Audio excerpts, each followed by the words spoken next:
और इस लेसन में आप सीखोगे एक बहुत ही important understanding successive percentage change की।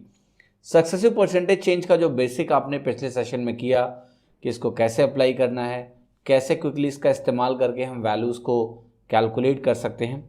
आज एक बहुत ही यूज़फुल अंडरस्टैंडिंग आपको सक्सेसिव परसेंटेज चेंज में मिलने वाली है।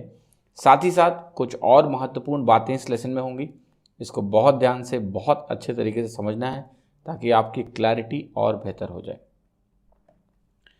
देखिए, हमने आपको ये चीज़ बताई कि सक्सेसिव परसेंटेज चेंज में जैसे मैं कहता हूँ कोई भी क्वांटिटी है उसको आपने 10% से इंक्रीज़ किया और यहाँ पर आपने इसको 20% से लेट से इंक्रीज़ किया।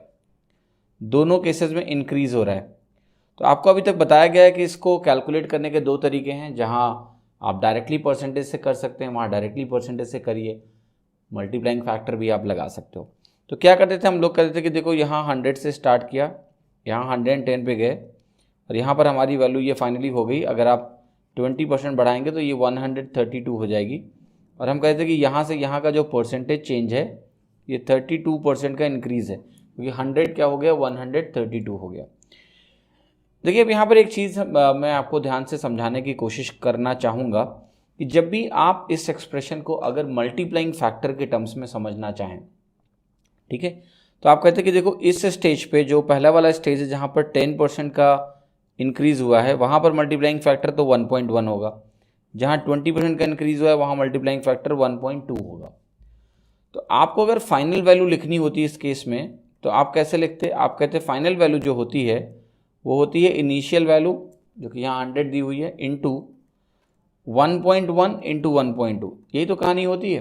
जैसे लेट से आपके पास एक क्वांटिटी है जो x है, पहले स्टेज में उसको 10% से आपने बढ़ाया तो वो 1.1x हो जाती है। फिर दूसरे स्टेज में जब आप उसको 20% से इंक्रीज़ करते हो ना तो 1.2 मल्टीप्लाइंग फैक्टर होती है तो बनती है 1.1 इंटू 1.2x।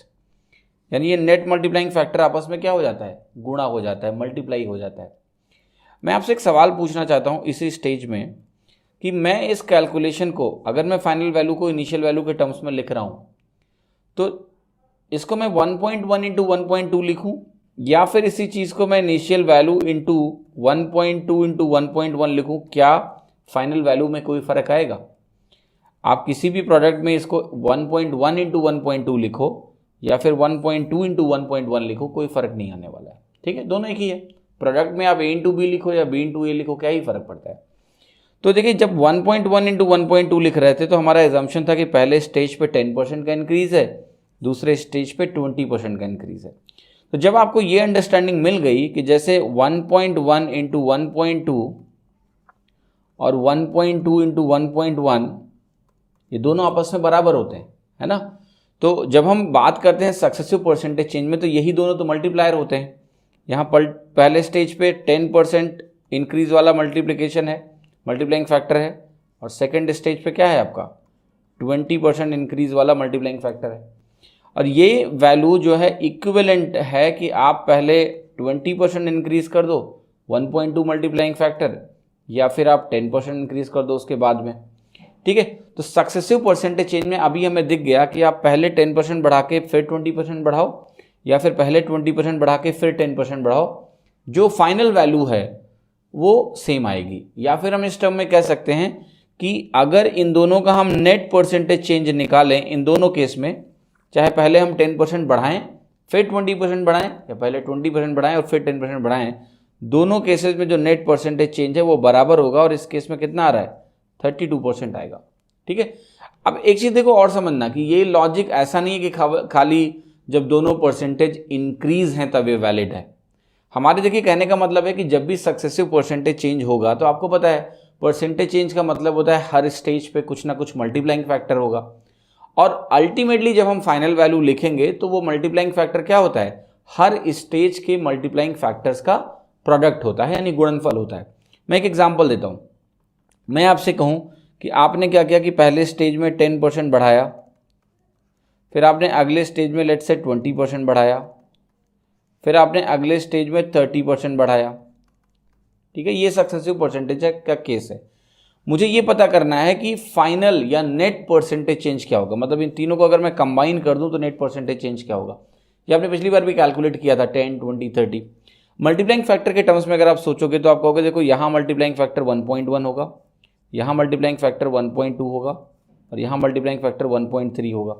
तो नेट मल्टीप्लाइंग फैक्टर क्या होगा, इन तीनों का प्रोडक्ट होगा, इन तीनों का प्रोडक्ट होगा। यानी अगर मैं लिखूँ final value equals to initial value तो आप कहोगे इंटू ये सारी वैल्यूज आएंगी 1.1 इंटू 1.2 इंटू 1.3। अब देखिए अल्टीमेटली क्या हो रहा है कि इनिशियल वैल्यू में ये प्रोडक्ट मल्टीप्लाई हो रहा है 1.1, 1.2, 1.3, जहां हमें पता है कि 1.1 क्या है, पहले स्टेप का मल्टीप्लाइंग फैक्टर यानी 10% का इंक्रीज। 1.2 क्या है, दूसरे स्टेप का मल्टीप्लाइंग फैक्टर यानी 20% इंक्रीज। 1.3 क्या है, तीसरे स्टेप का मल्टीप्लाइंग फैक्टर यानी 30% इंक्रीज। अब देखो आप कहोगे कि यही वैल्यू ऑब्टेन करने के बहुत सारे तरीके हैं। आप कहोगे 1.1 को यहाँ मत लिखो, यहाँ 1.2 को लिखो, यहाँ 1.1 लिखिए, यहाँ 1.3 लिखिए, क्या कोई चेंज आएगा? देखिए फाइनल वैल्यू तो अब भी वही है।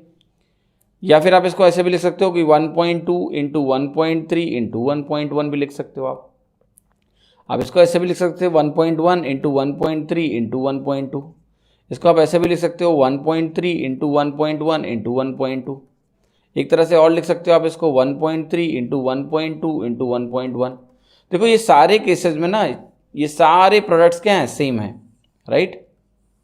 अब देखो ध्यान से यहाँ पर फिर से आपको क्या समझ में आया, यहाँ आपको ये समझ में आया कि 10, 20, 30 जो परसेंटेज इंक्रीज है सक्सेसिव में, इनको हम किसी भी ऑर्डर में लिख सकते हैं। मतलब यहाँ 10, 20, 30 है, इसको इंटरचेंज करो जितनी मर्जी आए। आपने कहा देखो यहाँ 10% इंक्रीज है, फिर मैं यहाँ 30% का इंक्रीज करूँगा, फिर मैं यहाँ 20% का इंक्रीज करूँगा। बातें की है, ये दोनों का नेट रिजल्ट बराबर आने वाला है, नेट रिजल्ट बराबर आने वाला है। देखिए यहाँ मैं इंटरमीडिएट वैल्यूज़ की बात नहीं कर रहा हूँ, मैं आपसे ये नहीं कह रहा हूँ कि यहाँ पर जो वैल्यू है और यहाँ पर जो वैल्यू होगी फाइनल वैल्यू और यहाँ पर जो फाइनल वैल्यू है ये आपस में बराबर होगी, बिल्कुल भी नहीं होगी, क्योंकि 10 और 20 का रिजल्ट और 10 और 30 का रिजल्ट क्या होगा, सेम नहीं होगा। लेकिन अगर आप यहाँ पर बात करोगे इस स्टेज पे, फाइनल स्टेज पे, जहाँ तीनों ऑपरेशंस हो चुके हैं परफॉर्म, किसी भी ऑर्डर में वैल्यू सेम मिलेगी आपको। आप घर जाके निकाल के देख लेना मल्टीप्लाइंग फैक्टर के टर्म्स में। आप 20 को पहले ले लो, 10% को बाद में ले लो, 30% को बाद में ले लो, ये भी वही कहानी देगा आपको। अब वो क्यों नहीं देगा, क्यों दे रहा है? क्योंकि आपको पता है प्रोडक्ट में आते हैं मल्टीप्लाइंग फैक्टर। तो प्रोडक्ट में 3 क्वांटिटीज़ का प्रोडक्ट, 4 क्वांटिटीज़ का प्रोडक्ट, 10 क्वांटिटीज़ का प्रोडक्ट, जब प्रोडक्ट है तो हम उसके ऑर्डर को इंटरचेंज कर लेंगे तो क्या ही फ़र्क पड़ेगा, कोई फ़र्क नहीं पड़ेगा। आप कहोगे क्या फ़ायदा, ये सब क्यों सिखा रहे हो, ठीक है, ये इंटरचेंज करने से क्या मतलब मुझे फ़ायदा होने वाला है? देखो फ़ायदा बहुत है। अगर आपको ध्यान हो कि मैंने आपको बताया था कि 10% का इंक्रीज़ हो रहा है, फिर 20% का इंक्रीज़ हो रहा है, फिर 30% का इंक्रीज़ हो रहा है, और मैंने आपसे क्या पूछा था कि आप ज़रा ये बता दो कि इसका नेट परसेंटेज चेंज कितना होगा सक्सेसिव में। तो देखिए आपकी जो कैलकुलेशन थी, ज़रा मैं उसको फिर से लिखना चाहता हूँ, आपको फिर समझ में आएगा कि फ़ायदा कहाँ है। 100 से आप स्टार्ट करो, ये वैल्यू 110 हो जाएगी, फिर आप 20% बढ़ाओगे तो ये वैल्यू आपकी 132 हो जाएगी। तीसरे स्टेप पे देखिए 30% जब दिया हुआ है तो आप 30% निकालोगे किसका, 132 का, तो आपको मिलेगा 39.6। फिर आपने यहाँ पर ऐड किया होगा तो ये मिला होगा 171.6। मैं आपको इसी कैलकुलेशन को थोड़ा दूसरे तरीके से करा रहा हूँ, आप ज़रा ध्यान से देखना। देखिए जब भी आप 100 यहाँ ले रहे हो, 10% लिया तो आपने 110% लिया। अब देखिए लास्ट स्टेज में क्या निकालना पड़ रहा है आपको, 30%। 30% निकालने के लिए आपको 10% निकाल के 3 से मल्टीप्लाई करना पड़ रहा है। डबल करना भी आसान होता है, जैसे यहाँ पर 110 का आपने 20% निकाला तो 11 × 2 बना, आसान था। यहाँ देखिए डेसिमल वैल्यू है, उसका 3 गुना करना है, 3 टाइम्स करना है। आप मुझे बताओ कि अगर मैं इसको इस ऑर्डर में लिखता, 30 यहाँ लिखता, 20 यहाँ लिखता और 10 यहाँ लिखता, आप खुद ही ज़रा दिमाग से सोचें कि आपको किस में कैलकुलेशन बेहतर लग रही है। 100 का 30% आपको पता है सीधा सीधा 130 होगा, यानी जितना इस स्टेप में यहाँ टाइम लग रहा था उतना ही इस स्टेप में यहाँ भी टाइम लग रहा है, कोई फ़र्क नहीं है। रही बात देखिए 20% निकालने की, ये भी टाइम बराबर ही जा रहा है, ये वैल्यू आपकी हो गई 156 हो गई, ठीक है। अब देखिए यहाँ पर 2 स्टेप्स तक दोनों में कैलकुलेशन में कोई फ़र्क नहीं पड़ेगा। अप टू सेकेंड स्टेप कहानी एक है, ऑर्डर मैंने बदल दिया है, लेकिन थर्ड स्टेप में फ़र्क आएगा, क्योंकि यहाँ पर 30% निकालने के लिए आपको 10% का 3 गुना करना पड़ेगा, जबकि यहाँ लास्ट स्टेज में क्या निकालना है, मुझे 10% ही निकालना है। और 10% मुझे सीधा पता है इसका क्या हो जाएगा, 15.6 हो जाएगा।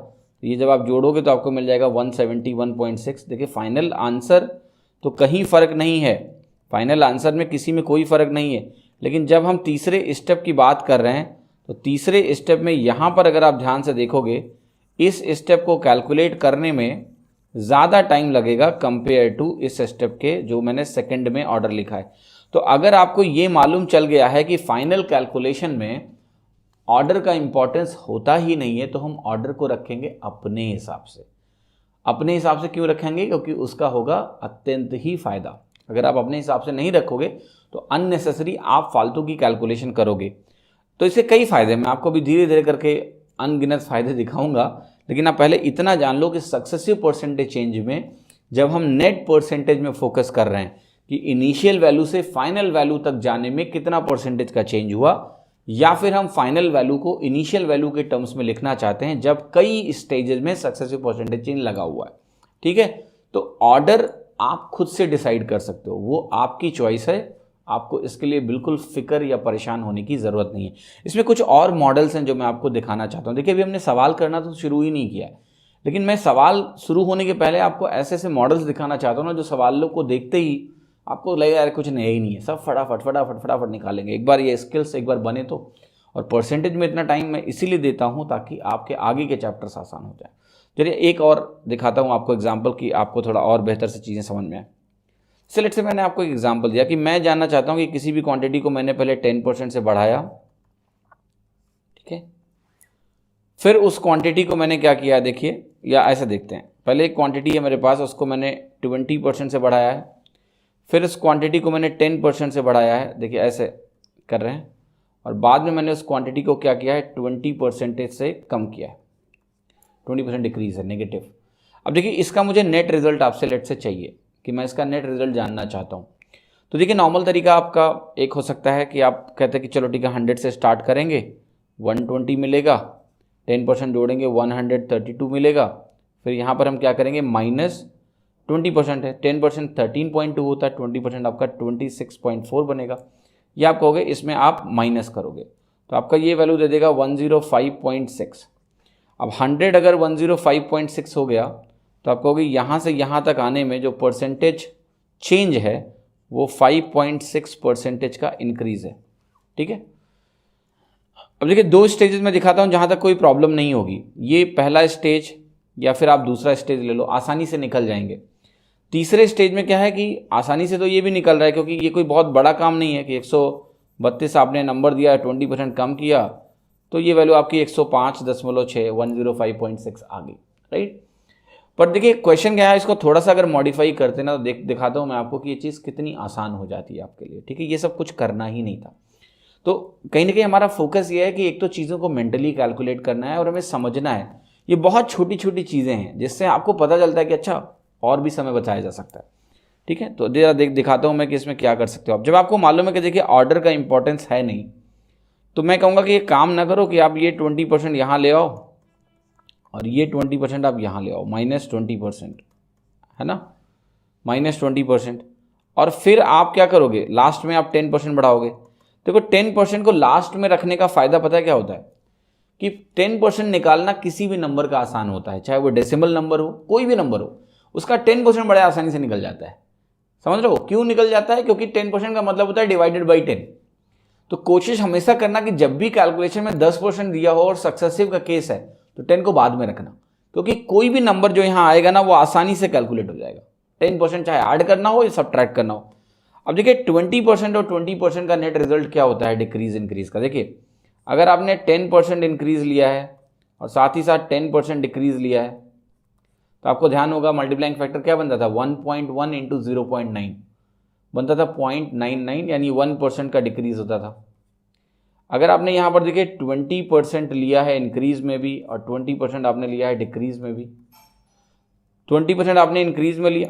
अब देखिए अगर आपने 20% इंक्रीज में लिया और 20% ही आपने डिक्रीज में लिया तो 20% के करस्पॉन्डिंग मल्टीप्लाइंग फैक्टर क्या होगा, 1.2, और 20% डिक्रीज के करस्पॉन्डिंग मल्टीप्लाइंग फैक्टर क्या होगा, 0.8। तो ये 12 इंटू 8 आपको देगा मल्टीप्लाइंग फैक्टर 0.96 नेट, और 0.96 मल्टीप्लाइंग फैक्टर का मतलब होता है 4% डिक्रीज, 4% डिक्रीज। अब देखिए थोड़ा सा मैं आपको एक मंत्र सिखा रहा हूँ, सीख लो ध्यान से, कि जब भी सेम परसेंटेज का इंक्रीज होता है और सेम परसेंटेज का डिक्रीज होता है, तो मैं आपको पहले ही बता चुका हूँ कि नेट डिक्रीज होगा, पिछले लेसन में हो चुका है। कितना होगा कुछ मत करिएगा, जो भी ये परसेंटेज वैल्यू है उसको 10 से डिवाइड कर लो और फिर स्क्वायर कर दो, ठीक है, उतना ही डिक्रीज होगा। 10 से डिवाइड किया कितना आया 2, 2 का स्क्वायर कितना हुआ 4, तो ये 4% का नेट डिक्रीज आपको देगा। जब सेम परसेंट का इंक्रीज और सेम परसेंट का डिक्रीज हो, या फिर सेम परसेंट का डिक्रीज और सेम परसेंट का इंक्रीज हो, क्योंकि हमें ये तो मालूम ही चल चुका है कि ऑर्डर चेंज करने से कोई फर्क पड़ता नहीं है, ठीक है। तो ये हो गया। अब देखिए यहाँ पर जैसे ही आपने ये देखा होता और अगर आपने इसको इस तरह से करने की कोशिश करी, तब तो आपको फॉरवर्ड ही जाना पड़ेगा, कोई तरीका ही नहीं है, अननेसेसरी टाइम बर्बाद होगा ही होगा। लेकिन अगर आपने इसको ऐसे कर लिया तो आपको तुरंत ये मालूम चल गया कि कम से कम इन दोनों स्टेजेस को कंबाइन करके आपको मालूम है कि ये 4% डिक्रीज हो गया।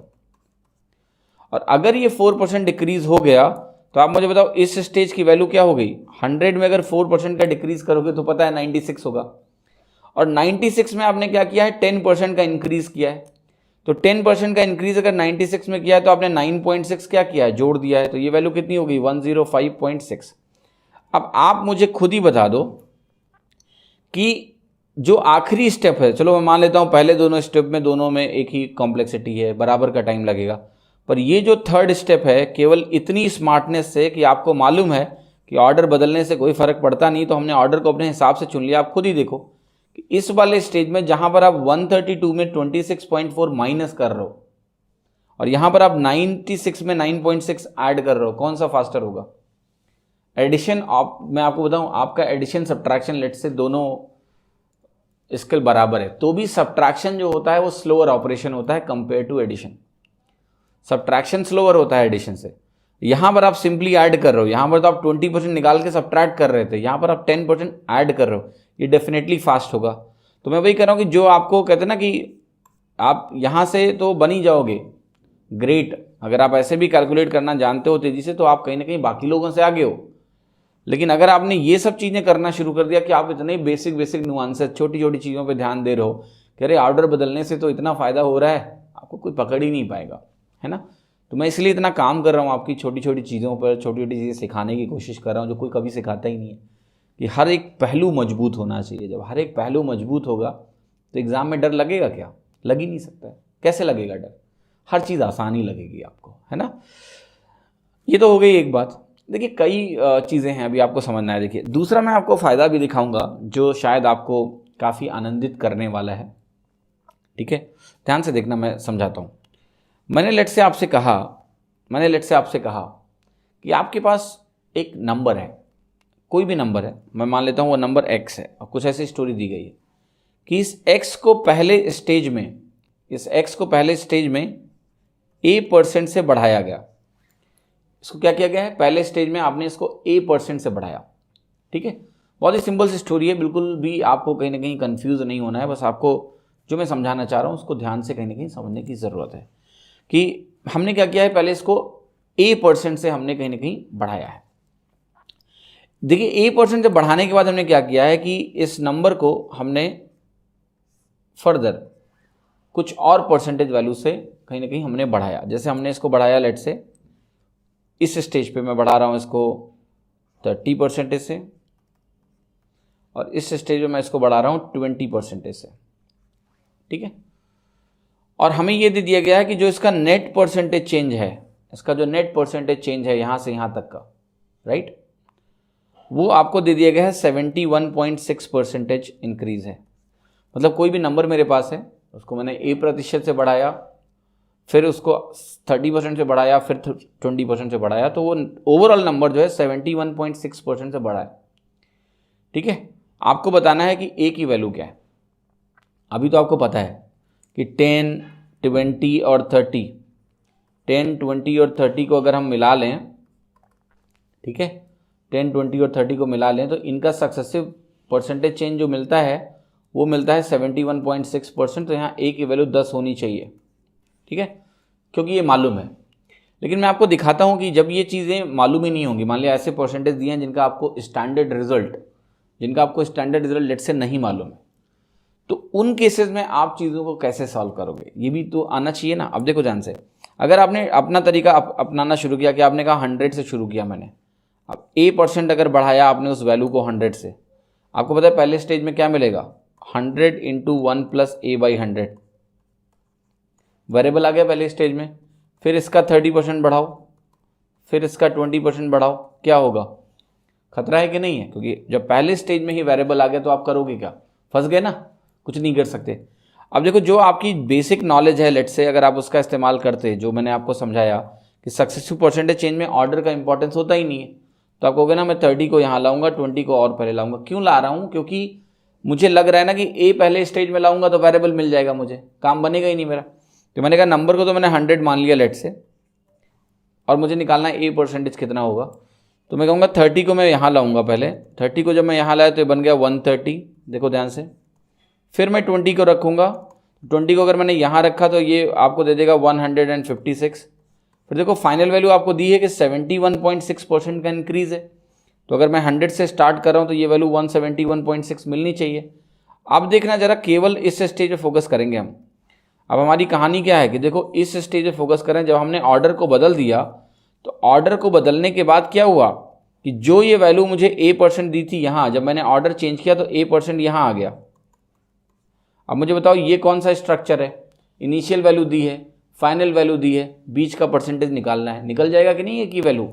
आप कहोगे 156 जो है 171.6 हो गया, तो ये वैल्यू 15.6%, 15.6 का चेंज है कितने पे, 156 पे। ए की वैल्यू मुझे साफ साफ दिख रही है 10 हो गई, क्योंकि ये 10% का चेंज है। तो आप खुद देखो कि आपका कितना आसान हो गया कैलकुलेशन, जो ए की वैल्यू निकालनी थी वो कितनी आसान हो गई कि हमें वेरिएबल रूट में नहीं जाना पड़ रहा है। वरना अगर ये सवाल ऐसे करने बैठते तो वेरिएबल रूट में जाना पड़ता। अगर आप मल्टीप्लाइंग फैक्टर का इस्तेमाल करते तो यहाँ देखिए 1.716 बन रहा था नेट मल्टीप्लाइंग फैक्टर, डिवीजन करना पड़ता, वो भी टाइम टेकिंग होता। ये सबसे छोटा तरीका है इसको करने का।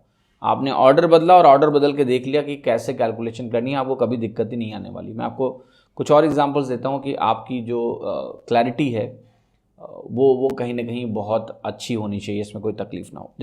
अब देखिए मैं आपको एक और छोटा सा एग्जांपल देता हूँ, तब आपको इसकी महत्ता समझ में आएगी। सपोज करिए एक नंबर आपके पास है x, ठीक है, उसको आपने क्या किया कि 25% से इंक्रीज किया।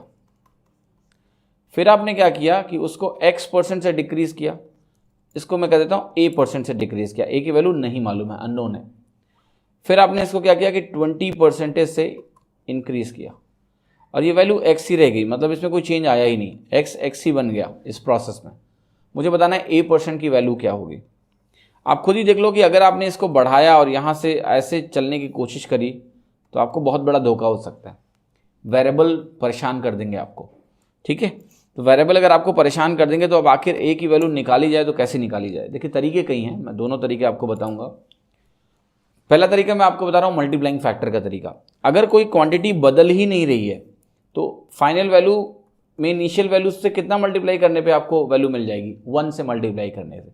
अगर वो वैल्यू बदली ही नहीं, मैं कहूँ मेरे पास सर्टेन वैल्यू है, फाइनल वैल्यू भी उतनी है, तो मल्टीप्लाइंग फैक्टर क्या है कि किस नंबर से आपने गुणा किया, मल्टीप्लाई किया कि वो मिल गया फाइनल वैल्यू। कुछ भी नहीं किया आपने, मल्टीप्लाइंग फैक्टर 1 होना चाहिए। आप कहोगे इस स्टेज में जो मल्टीप्लाइंग फैक्टर है वो 1.25 है, क्योंकि 25% का इंक्रीज है। मैं 1.25 को 5/4 भी बोल सकता हूँ कि नहीं? यस। मल्टीप्लाइंग फैक्टर को मैंने आपको बताया था कि फ्रैक्शन के फॉर्म में भी लिख सकते हो। आप यहाँ पर 1.25 को 5/4 बोल सकते हो।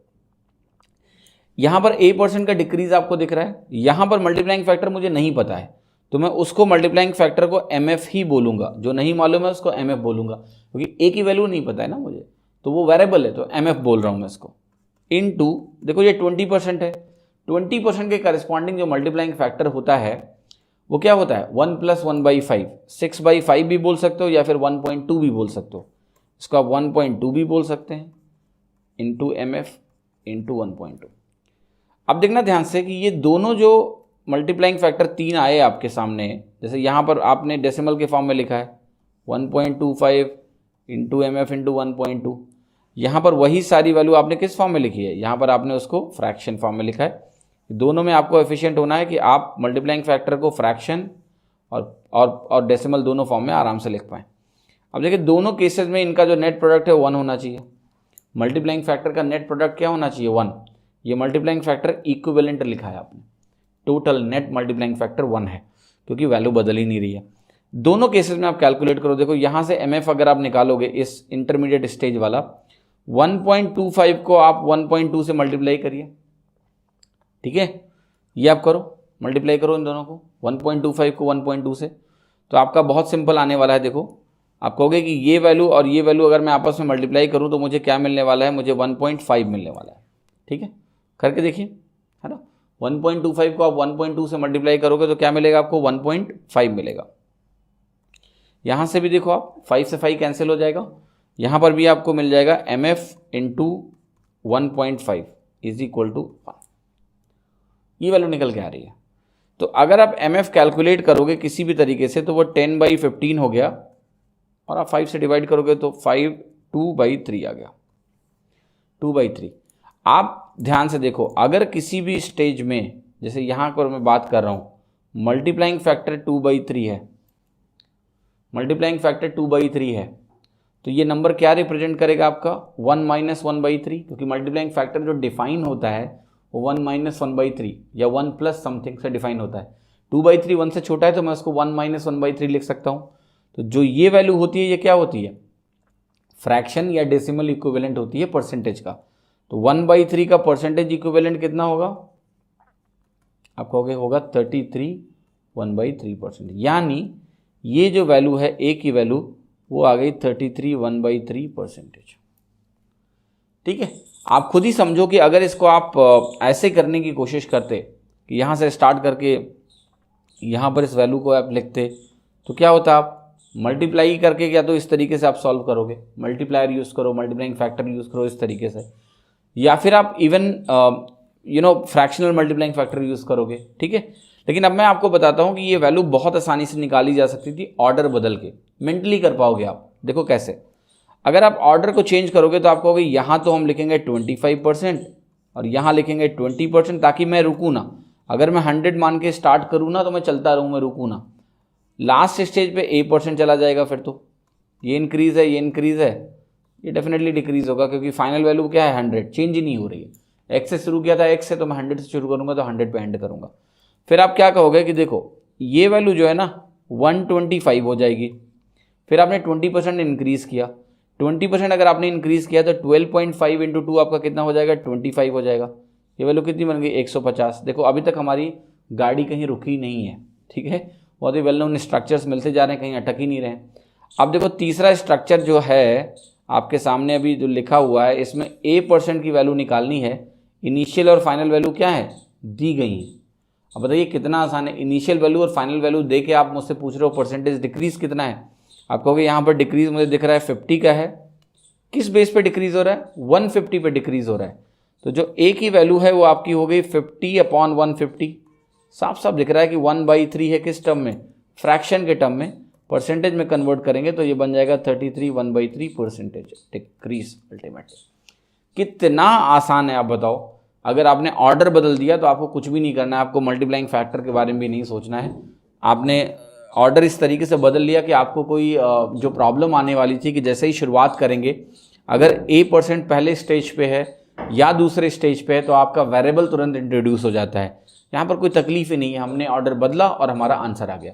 तो ये अंडरस्टैंडिंग आप लोगों को कहीं ना कहीं डेवलप करने की ज़रूरत है कि सक्सेसिव परसेंटेज चेंज में जब हमारा फोकस केवल इनिशियल और फाइनल वैल्यूज़ पे होता है, यानी मुझे या तो फाइनल वैल्यू को लिखना है इनिशियल वैल्यू के टर्म्स में, या फिर मुझे नेट परसेंटेज चेंज निकालने की ज़रूरत है, तो ऑर्डर का इंपॉर्टेंस होता नहीं है। ऑर्डर को इधर उधर कर लो, जो मर्जी आए कर लो, आपको कोई दिक्कत नहीं आने वाली। और ये बहुत यूज़फुल कॉन्सेप्ट है, कई जगहों पर जहाँ लोगों को परेशानी होती है सवाल करने में, आपको नहीं होगी, आप इसको आसानी से कर पाएंगे। ठीक है, तो ये एक इम्पॉर्टेंट अंडरस्टैंडिंग मुझे देना था जो मैं आपको कहीं ना कहीं दे पाया हूँ। तो ऑर्डर जब रीअरेंज कर सकते हैं तो हम अपने हिसाब से ऑर्डर्स को रखेंगे, पहले या बाद में। जब आप क्वेश्चंस करोगे तो मैं आपको इसमें और क्लैरिटी दे पाऊंगा, इनका एप्लीकेशन दिखा पाऊंगा, आपको ज़्यादा समझ में भी आएगा और आनंद भी आएगा। तो देखिए सक्सेसिव परसेंटेज चेंज में एक बहुत ही महत्वपूर्ण बात आपको और समझने की ज़रूरत है कि कई बार क्वेश्चंस में ये मेंशन किया होता है कि हाँ ये केस सक्सेसिव परसेंटेज चेंज वाला है, कई बार नहीं भी किया होता है तो बहुत ही प्रिटी ऑब्वियस होता है सवालों की भाषा से। जैसे जब आपको मैं प्रॉफिट एंड लॉस पढ़ाऊंगा तो मैं आपको बताऊंगा कि वहाँ पर मार्कअप परसेंटेज और डिस्काउंट परसेंटेज की जब बात की जाती है, ये दोनों सक्सेसिवली रिलेटेड होते हैं। पर कई जगह होता है क्या कि वो मैथमेटिकल फॉर्म होता है और वहाँ भी सक्सेसिव परसेंटेज चेंज होता है, जो आपको कहीं ना कहीं समझने की ज़रूरत है। मैं आपको अभी समझा के रहूँगा, आपको समझ में भी आएगा। मैं आपके सामने देखिए एक रिलेशनशिप लिख रहा हूँ। वो रिलेशनशिप क्या है कि मैं लिख रहा हूँ P इज इक्वल टू, एक प्रोडक्ट है P, वो प्रोडक्ट है A इंटू बी इंटू सी का। मतलब मैंने आपके सामने 3 वेरिएबल्स लिखे A B C, तो ये जो P डिफाइंड है वो A इंटू बी इंटू सी से डिफाइंड है, ठीक है। अब मैं आपको ये समझा रहा हूँ कि मान लिया मैंने इस A को बढ़ाया 10% से, तो अगर मैंने इस A को 10% से इंक्रीज कर दिया, A को मैंने 10% से इंक्रीज कर दिया, तो आपको मालूम है A की वैल्यू क्या हो जाएगी। ये मैं लेफ्ट में लिखता हूँ ताकि जगह मिले B के लिए भी लिखने की। तो A को अगर मैंने 10% से इंक्रीज कर दिया तो आपको पता है A क्या हो जाएगा, 1.1 A हो जाएगा। कोई कन्फ्यूजन नहीं होना चाहिए, A की वैल्यू 1.1 A हो जाएगी अगर आपने इसको 10% से बढ़ाया। B को आपने क्या किया, लेट से 20% से बढ़ा दिया। अगर आपने B को 20% से बढ़ाया तो B की वैल्यू क्या हो जाएगी, अब नई वैल्यू 1.2 B हो जाएगी। फिर आपके सामने मान लिया दिया हुआ है C को आपने लेट से 30% से बढ़ा दिया, तो ये वैल्यू आपकी क्या हो जाएगी, 1.3 C हो जाएगी।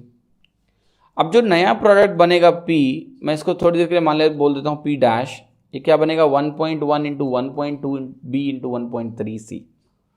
इसको मैं अगर और सिंप्लीफाई करूँ तो ये क्या हो जाएगा 1.1 इंटू 1.2 इंटू 1.3 फिर A B C।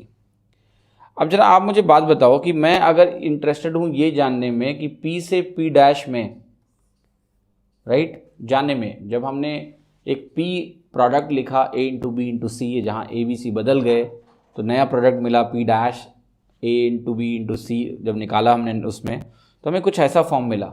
तो आप कहोगे यहाँ पर हमें क्या दिख रहा है, अगर मुझे P से P डैश का परसेंटेज चेंज निकालना है तो आप कहोगे P से P डैश जाने में मुझे साफ साफ एक चीज़ दिख रही है कि यहाँ पर ये वैल्यू थी सिंपल सी A B C, यहाँ पर ये वैल्यू A B C तो आ ही रहा है प्रोडक्ट में, पर साथ ही साथ कुछ इसमें जुड़ गया है।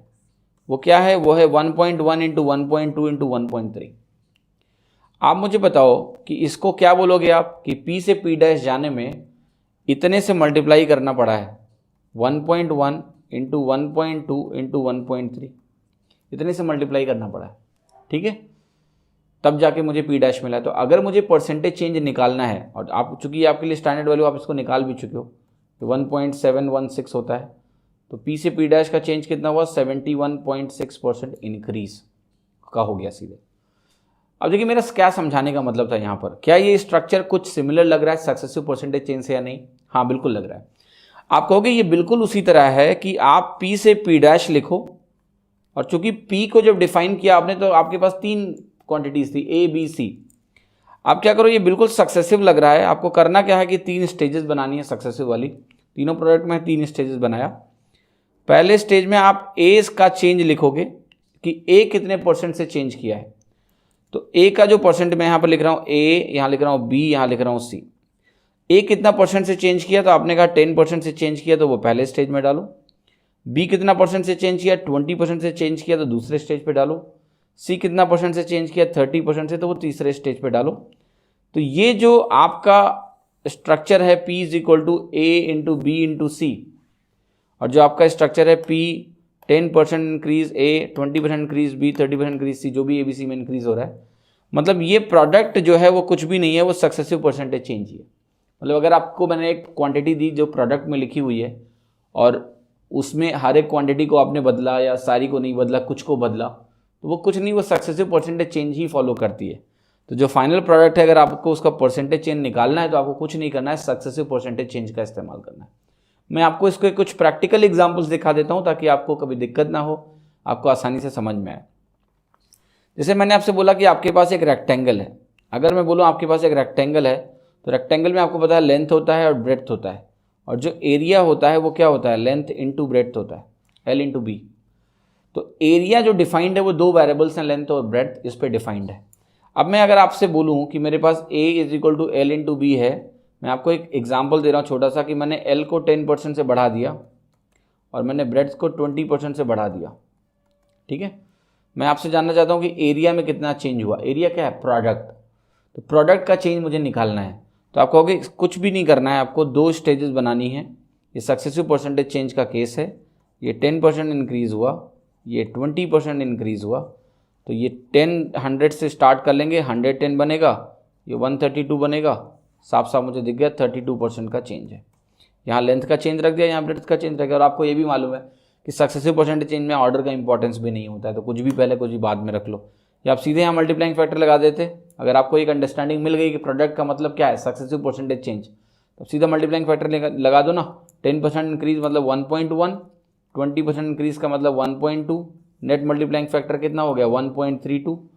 तो अगर एरिया में नेट मल्टीप्लाइंग फैक्टर 1.32 का है तो चेंज परसेंटेज का क्या होगा 32% का होगा। ठीक है, बहुत आसान है, बहुत आसान है। ठीक है, इवन आप सर्कल का अगर एरिया लिखते हो तो क्या लिखते हो, पाई आर स्क्वायर।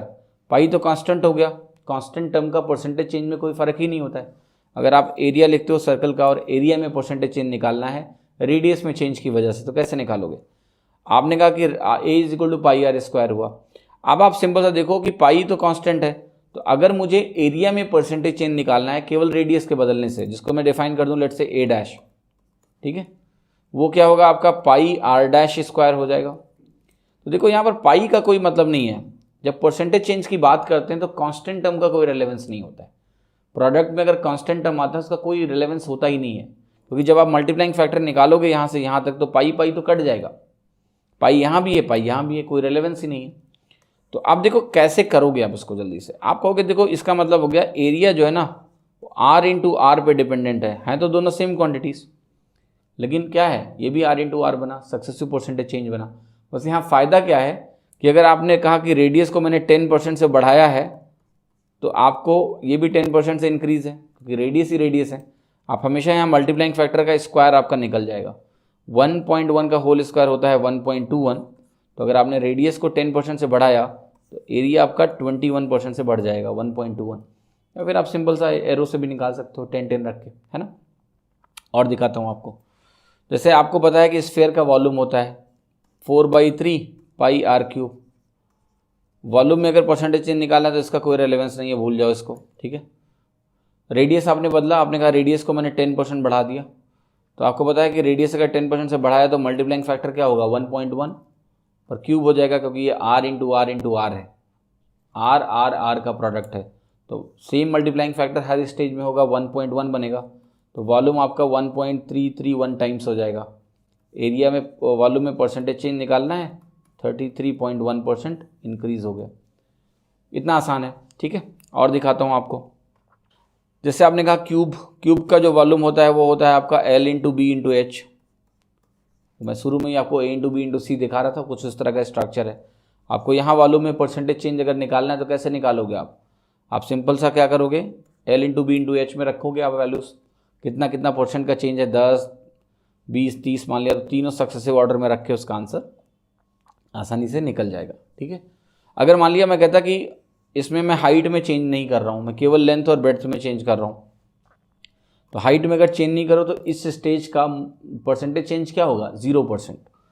तो मतलब क्या हो गया कि इफेक्टिवली ये क्वांटिटी केवल 2 वेरिएबल्स में चेंज हो रही है, तो इन्हीं के ऊपर सक्सेसिव परसेंटेज चेंज लगाना है आपको। अगर हाइट बदल ही नहीं रही है तो उसकी वजह से कोई चेंज होगा भी नहीं, इन्हीं की वजह से इफेक्टिवली आपको निकल जाएगा कितना परसेंटेज का चेंज हो रहा है। तो देखिए मेरा ऑब्जेक्टिव सिर्फ ये समझाने का था कि आप प्रोडक्ट को अब सक्सेसिव परसेंटेज चेंज की तरह देखना शुरू कर दीजिए। मैं अगर आपको ऐसे दे दूं कि V is equal to A into B into C into D into E into F dot dot dot. अब अगर मुझे इस V में मान लिया परसेंटेज चेंज निकालना है, क्योंकि ये सब बदल रहे हैं, क्या करना है आपको हर एक वेरिएबल के करस्पॉन्डिंग आपको एक सक्सेसिव परसेंटेज चेंज का स्टेज बना देना है, और जो भी इसमें परसेंटेज चेंज है वो उस एरो के ऊपर लिख दो। ठीक है, तो या तो मल्टीप्लाइंग फैक्टर यूज़ करके आंसर निकाल लो, या फिर आप उसको सक्सेसिवली एरो के ऊपर लिख के फाइनल वैल्यू कैलकुलेट कर लो। आप आराम से ये चीज़ें कहीं ना कहीं कर पाएंगे, इसमें आपको कोई तकलीफ होगी नहीं। ठीक है, तो ये हो गया। अब देखिए सक्सेसिव परसेंटेज चेंज की जब हम बात कर रहे हैं तो हम कुछ बहुत महत्वपूर्ण चीज़ें हैं जो आपको कहीं ना कहीं जानने की ज़रूरत है, और वो मैं आपको कहीं ना कहीं बताना चाहता हूँ, आप ध्यान से समझें। ठीक है, बाकी तो सवालों के साथ बहुत कुछ करेंगे हम लोग। देखिए अगर आपको मैंने वैल्यू एक दे दी 100, मैंने आपको एक वैल्यू 100 दे दी, राइट। तो अगर मैं इसको 10% से इंक्रीज़ करता हूँ तो ये क्या बनाएगा, ये 110 बनाएगा। 110 को अगर मैंने फिर से 10% से इंक्रीज़ किया तो ये बनाया 121। इसको हमने फिर से 10% से इंक्रीज़ किया तो आपको बनाएगा 133.1। इसको मैं फिर से 10% से अगर इंक्रीज़ कर दूं तो ये बन जाता है 146.41। ठीक है, अब आपके एग्ज़ाम के लिए ना ये इटरेशंस ना बहुत बहुत बहुत इंपॉर्टेंट है, राइट। तो आपके एग्ज़ाम के हिसाब से ये इतनी इंपॉर्टेंट इटरेशंस है ना कि ये एसएससी ने बार बार बार बार बार बार पूछा है, घुमा घुमा के सवाल पूछा है, इसी पे सवाल बनाए।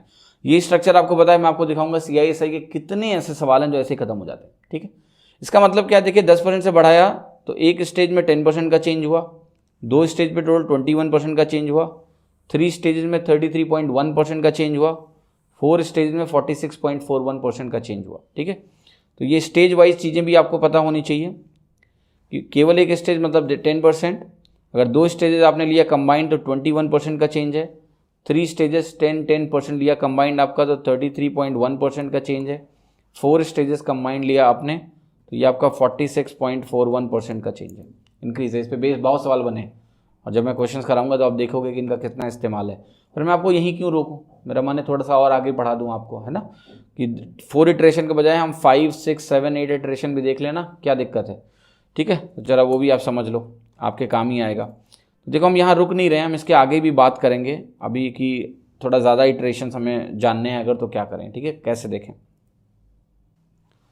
तो देखिए 100 से स्टार्ट कर लो आप। 100 किया आपने, आपको पता है कि अगर आपने 10% इंक्रीज़ किया तो आपको 110 मिला, 110 के बाद आपने 10% इंक्रीज़ किया तो आपको 121 मिला, 121 के बाद आपने फिर से 10% इंक्रीज़ किया तो आपको 133.1 मिला, फिर आप जाओगे आपने फिर से 10% इंक्रीज़ किया तो आपको 146.41 मिला। तो देखिए इतने इटरेशन तो आप देख ही चुके हो अभी पिछली स्लाइड में। जरा आगे बढ़ते हैं और फिर से इसको 10% से इंक्रीज़ करें। अगर हमने 10% बढ़ाया तो आपको हो गया 14.641 और जुड़ेगा एक डेसिमल शिफ्ट करके।